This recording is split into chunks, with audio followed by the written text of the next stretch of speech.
Titre, Le miroir d'encre, la bibliothèque de l'écho. La poussière dansait en spirale silencieuse, piégée dans les rayons de soleil qui filtraient à travers les hautes fenêtres ogivales de la bibliothèque. L'air, dense et chargé d'un parfum de papier vieux et d'oubli, pesait sur les épaules d'Elara comme un linceul. Elle avait trouvé l'endroit par hasard, perdu dans les rues sinueuses d'un village qui semblait arrêté dans le temps. Une plaque décolorée, presque effacée par la rouille, annonçait « Bibliothèque arcane, connaissance interdite ». La curiosité, ce venin doux, l'avait entraînée à l'intérieur.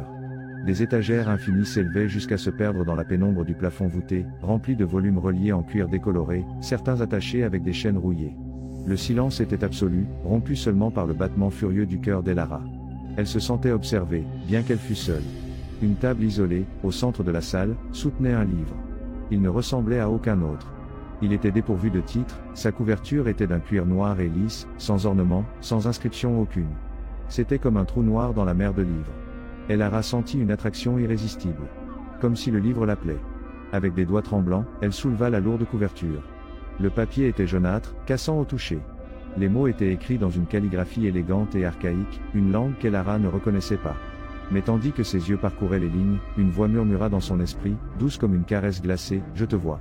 Un frisson parcourut son épine dorsale. Elle regarda autour d'elle, prise de panique. La bibliothèque était toujours vide, silencieuse. C'était son imagination, se dit-elle, l'écho de sa propre anxiété. Elle revint à la page. La voix revint, plus forte, plus définie. « Je te vois, Elara ». Son nom. Comment le savait-il? Elle ferma le livre d'un coup, son cœur martelant contre ses côtes. Elle voulait fuir, sortir en courant de cette bibliothèque maudite, mais ses jambes ne répondaient pas. Elle était paralysée par la terreur. Elle ouvrit le livre de nouveau, avec prudence. Les mots avaient changé.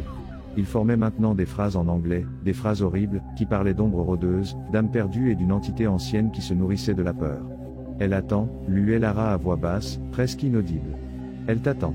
Soudain, les pages commencèrent à tourner seules, avec un rythme frénétique. Les mots se tordaient, se déformaient, formant des images grotesques qui semblaient surgir des profondeurs du cauchemar. Elara recula, trébuchant sur une chaise, son esprit au bord de l'effondrement. Alors elle le vit. Sur une page, au milieu d'un paragraphe tordu, apparut un reflet. Ce n'était pas son reflet. C'était elle, mais distordue, caricaturée en un masque d'horreur. Ses yeux étaient des orbites vides, sa bouche une grimace affamée. Le reflet sourit. Elara cria, un cri étouffé qui se perdit dans le silence de la bibliothèque. Elle ferma le livre de toutes ses forces, mais l'image persistait dans son esprit, gravée au fer rouge. Quand elle rouvrit les yeux, elle se retrouva à regarder directement la page. Le reflet était toujours là, attendant. Mais maintenant il était différent. Il lui ressemblait plus, presque identique, sauf pour une qualité intangiblement sinistre dans son expression. La voix, autrefois un murmure distant, résonna dans sa tête comme un tonnerre. C'était une voix féminine, mais distordue, brisée par la douleur et la méchanceté. « Tu n'aurais pas dû l'ouvrir, » dit la voix. « Maintenant je te verrai pour toujours. » Le reflet étendit une main depuis la page, une main pâle et osseuse. Elara tenta de reculer, mais elle était piégée, comme si elle était collée au livre. La main la saisit au poignet, avec une force surprenante. « Lâche-moi » cria Elara, luttant en vain. Le reflet tira sur elle, essayant de l'entraîner à l'intérieur du livre. Elara sentit que ses pieds s'élevaient du sol, que son corps devenait léger, incorporel. Elle lutta avec désespoir, griffant la table, essayant de s'accrocher à la réalité. Mais la force du reflet était imparable. Elle était aspirée à l'intérieur du livre, vers un abîme d'obscurité et de folie. Juste au moment où elle était sur le point de disparaître, Elara se souvint de quelque chose. Une ancienne amulette qu'elle portait au cou, un cadeau de sa grand-mère, une protection contre les énergies sombres. Elle la serra fort, priant pour qu'elle fonctionne. L'amulette brilla d'une lumière ténue, repoussant l'entité. Le reflet cria, une note aiguë et déchirante qui fit trembler les cristaux des fenêtres. La main la lâcha. Elara tomba au sol, haletant, tremblant de la tête aux pieds. Le livre se referma d'un coup, avec un son sourd et menaçant. Le reflet avait disparu. Elle se leva en titubant et courut, fuyant la bibliothèque, fuyant le village, fuyant le cauchemar qu'elle avait réveillé. Elle ne s'arrêta que lorsqu'elle fut loin, très loin, dans la sécurité de son foyer. Mais la voix était toujours là, dans sa tête, un écho persistant qui la tourmentait jour et nuit. « Je te vois, Elara.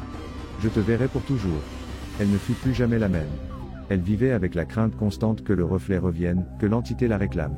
Elle se regardait dans le miroir avec appréhension, craignant de voir la distorsion, le masque d'horreur. Une nuit, alors qu'elle se préparait à dormir, elle remarqua quelque chose d'étrange dans son reflet. C'était subtil, presque imperceptible, mais c'était là. Une ombre dans ses yeux, une légère courbure dans son sourire. Elle s'approcha du miroir, examinant son visage avec attention. Et alors elle le vit. Derrière elle, dans le reflet, il y avait une autre figure.